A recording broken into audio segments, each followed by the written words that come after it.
Hello students, अब seed के बारे में आपको पढ़ाया जा रहा था। आइए इसको कंटिन्यू करते हैं। In most plant by the time the fruit develop from the ovary other floor part degenerate and fall of. ठीक है, अधिकांश प्लांट में जब ओवरी से फ्रूट डेवलप होता है, जब ओवरी से फ्रूट बनता है, उसके बाद जो फ्लोर पार्ट के अन्य पार्ट हैं वे सब डिजनरेट हो जाते हैं और गिर जाते हैं। ठीक है, तो अधिकतर पौधों में जब ओवरी से फ्रूट बन जाता है तो उसके अन्य जो भाग हैं वे सूख कर गिर जाते हैं। However in a few species such as apple, strawberry, cashew etc. The thalamus also contribute to fruit formation. ठीक है, ठीक है, कुछ जो हैं स्पीसीज हैं जैसे कि एप्पल, स्ट्रॉबेरी, कैस्यू, इसमें थैलमस भी फ्रूट के फॉर्मेशन में पार्टिसिपेट करते हैं। ठीक है, such fruits are called false fruits. ऐसे फ्रूट्स को फॉल्स फ्रूट्स कहते हैं। ठीक है, तो कुछ फ्रूट्स हैं जिनके फॉर्मेशन में थैलेमस भी पार्टिसिपेट करता है। जैसे देखें, यह आपका एप्पल है, यह एप्पल का यह थैलेमस पार्ट है, यह भी पार्टिसिपेट कर रहा है फ्रूट के फॉर्मेशन में। देखें, एंडोकार्प, मेसोकार्प, यह फ्रूट के पार्ट हैं। थैलेमस यह फ्रूट के फॉर्मेशन में पार्टिसिपेट कर रहे हैं। तो जब फ्रूट के फॉर्मेशन में थैलेमस पार्टिसिपेट करे तो ऐसे फ्रूट्स को फॉल्स फ्रूट्स कहते हैं। ठीक है, तो in most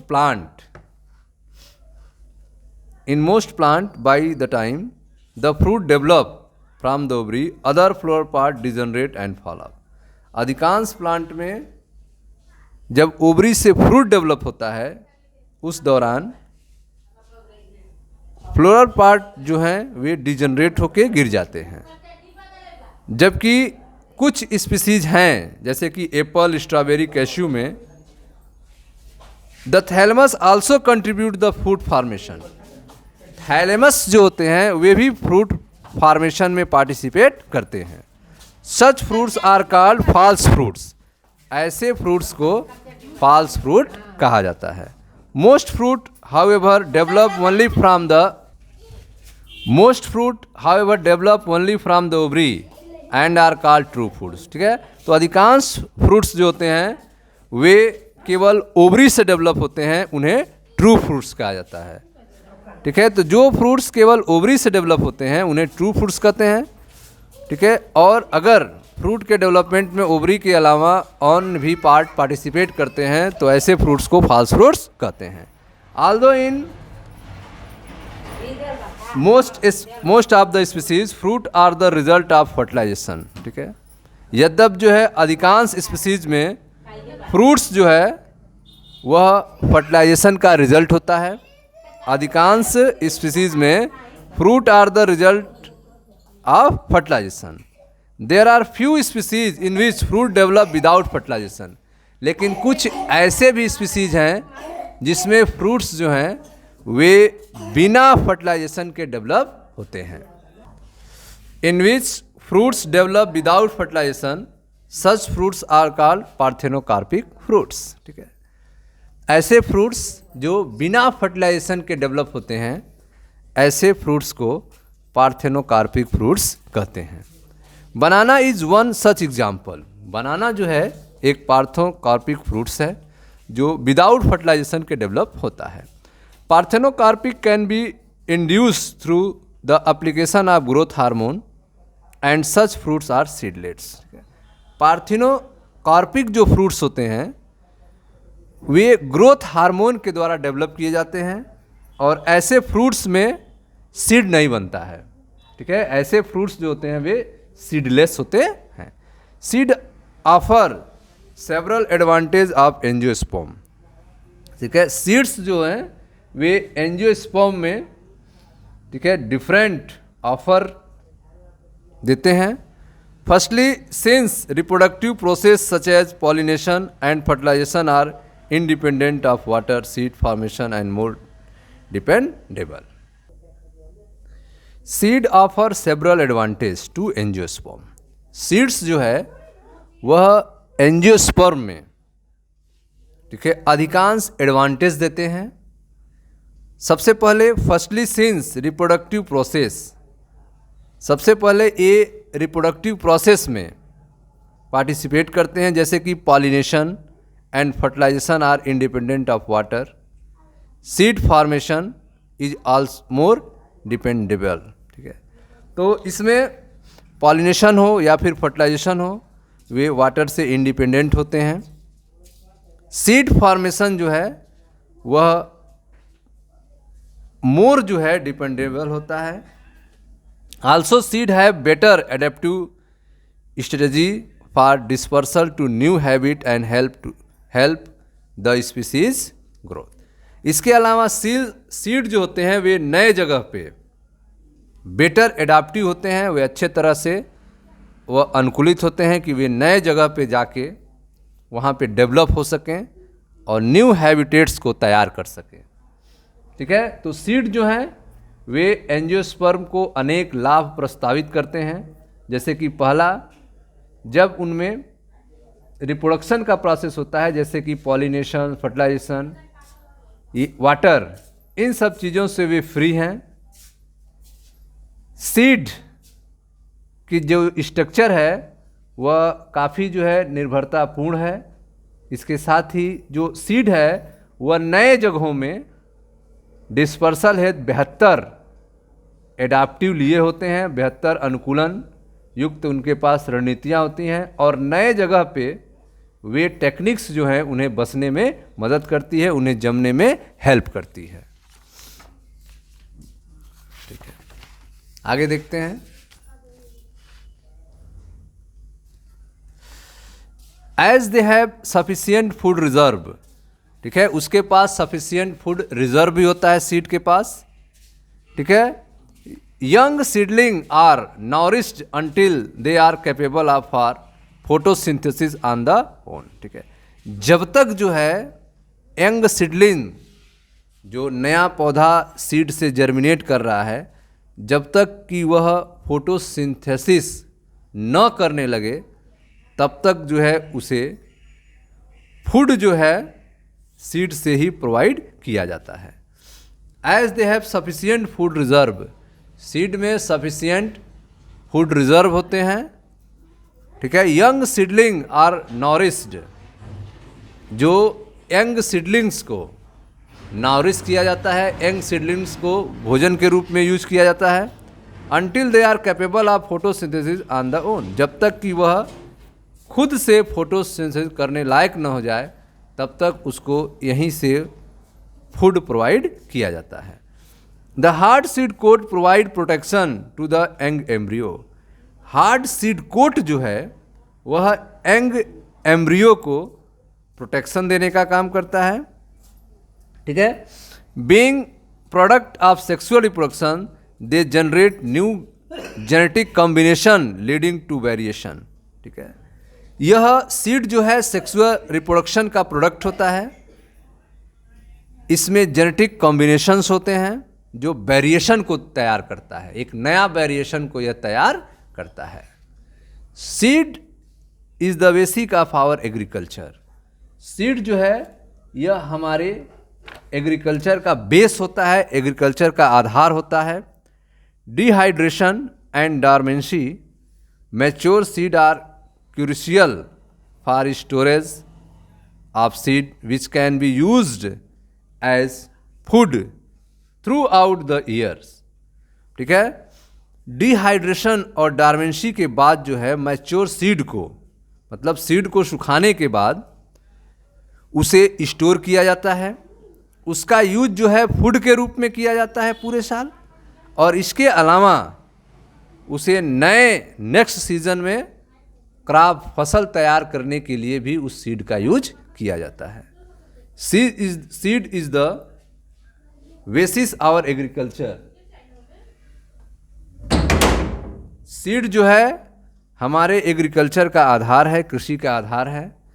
Dehydration and dormancy, mature seed are crucial for storage of seed, which can be used as food throughout the year and also to raise crop in the next season.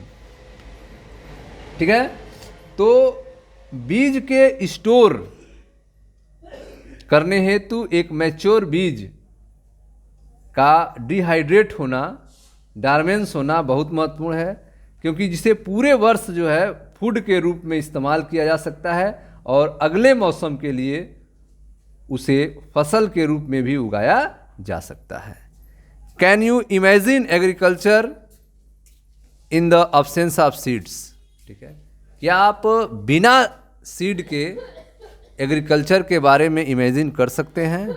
Are in the presence of seed which germinate straight away soon after formation and can not be stored. ठीक है, या फिर जो seed है वह तुरंत जो है जर्मिनेट होने लगे, उसको स्टोर न किया जा सके. ठीक है, तो क्या आप बीज के बिना, सीड के बिना या उस बीज के बिना जो तुरंत ही अंकुरित हो जाता है और भंडारित स्टोर न किया जा सकता हो, खेती की कल्पना कर सकते हैं. ऐसे कंडीशन में आप एग्रीकल्चर की कल्पना कर सकते हैं. ठीक है, बताइएगा.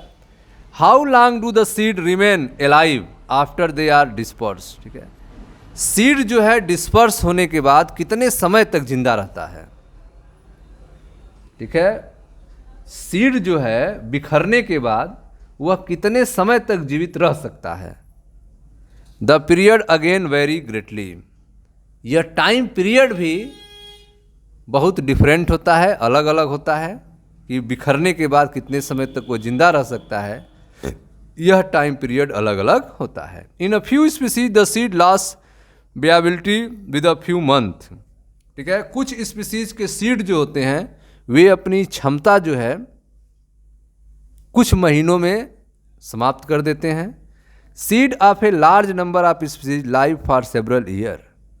ठीक है, अधिकांश स्पीसीज के सीड जो होते हैं वे कई वर्षों तक जिंदा रहते हैं.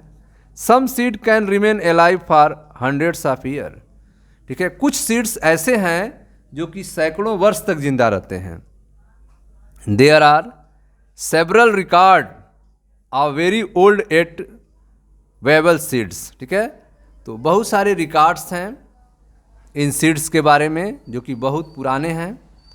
The oldest is that the lupin. ठीक है, इसमें ही एक पुराना सीड है ल्यूपाइन का, जिसे ल्यूपिनस आर्किटस कहते हैं. एक्सकेवेटेड फ्रॉम आर्कटिक टुंड्रा, जिसे आर्कटिक टुंड्रा से प्राप्त किया गया था. ठीक है, तो एक प्राचीन सीड है ल्यूपाइन का, जिसे ल्यूपिनस आर्कटिकस कहते हैं, जिसे आर्कटिक टुंड्रा से प्राप्त किया गया था. ठीक है, the seed germinated and flowered after an estimated record 10,000 year of dormancy. ठीक है, यह सीड जो है 10,000 वर्ष के डॉर्मेंसी के बाद अंकुरित हुआ, पुष्पित हुआ. ठीक है, a recent record 2000 year old viable seed is the date palm. ठीक है, एक रिसेंट रिकॉर्ड है कि 2000 वर्ष पुराना एक सीड है डेट पाल्म का, फायोनिक्स डेक्टिलीफेरा. फायोनिक्स डेक्टिलीफेरा का है, discovered during the archaeological excavation at King Herod palace near the Dead Sea. ठीक है, तो डेड सी के निकट किंग हेराल्ड पैलेस की खुदाई के दौरान यह खजूर का जो है सीड मिला है, जो कि अभी जो है जिंदा है. 2000 वर्ष पुराना सीड है फायोनिक्स डेक्टिलीफेरा का. आगे देखते हैं. After completing a brief account of sexual reproduction of flowering plant. ठीक है, फ्लावरिंग प्लांट जो आप पढ़ रहे हैं, sexual reproduction of flowering plant, इसका आपने ब्रीफ स्टडी किया है. It would be worth attempting to comprehend the enormous reproductive capacity of some flowering plant by asking the following question। ठीक है, तो पुष्पी पादपों के लैंगिक प्रजनन के बारे में एक संक्षिप्त अध्ययन पूरा करने के बाद यह अधिक सार्थक प्रयास होगा कि कुछ पुष्पी पादपों की विशाल उत्पादकीय क्षमता को निम्नलिखित प्रश्न पूछकर आपसे आगे बढ़ाया जाए। How many egg are present in an embryo sac? एक एम्ब्रियो सैक में कितने एग प्रेजेंट होते हैं? How many embryo sac are present in an ovule? ठीक है, एक ओव्यूल में कितने एम्ब्रियो सैक प्रेजेंट होते हैं? How many ovule are present in an ovary? एक ओवरी में कितना ओव्यूल प्रेजेंट होता है? How many ovary are present in a typical flower? एक टिपिकल फ्लावर में कितने ओवरी होते हैं? How many flower are present on a tree? एक ट्री पर कितने फ्लावर होते हैं? And so on. ठीक है, तो पुष्पीय फ्लावरिंग प्लांट के सेक्सुअल रिप्रोडक्शन के बारे में एक स्टडी करने के बाद जो है कुछ प्रश्नों के बारे में जो है यहाँ आपसे पूछा गया।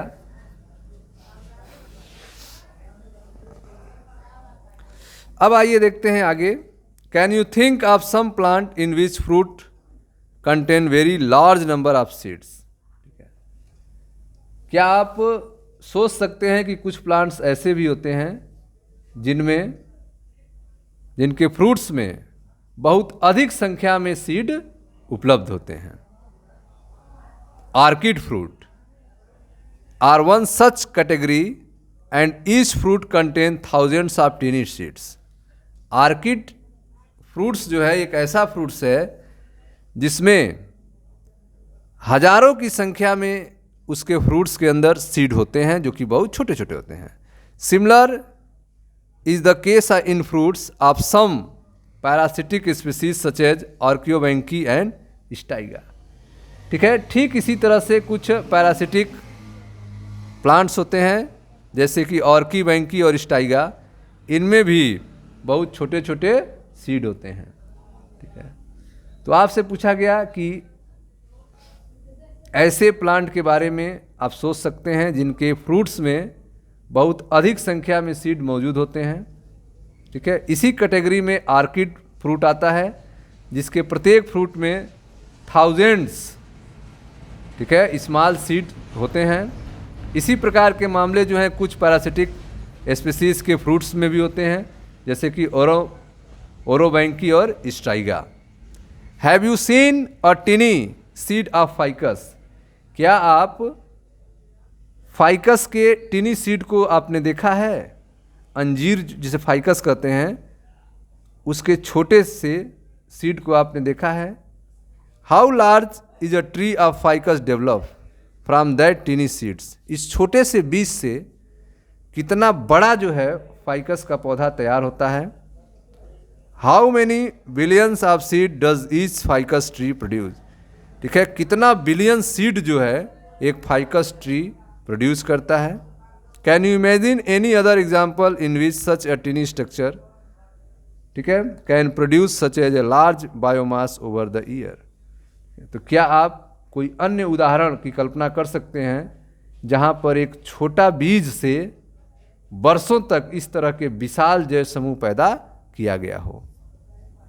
ठीक है स्टूडेंट्स, तो यह थे आपके सीड के बारे में। मिलते हैं नेक्स्ट वीडियो में जहाँ पर अगले टॉपिक की चर्चा की जाएगी। Thank you.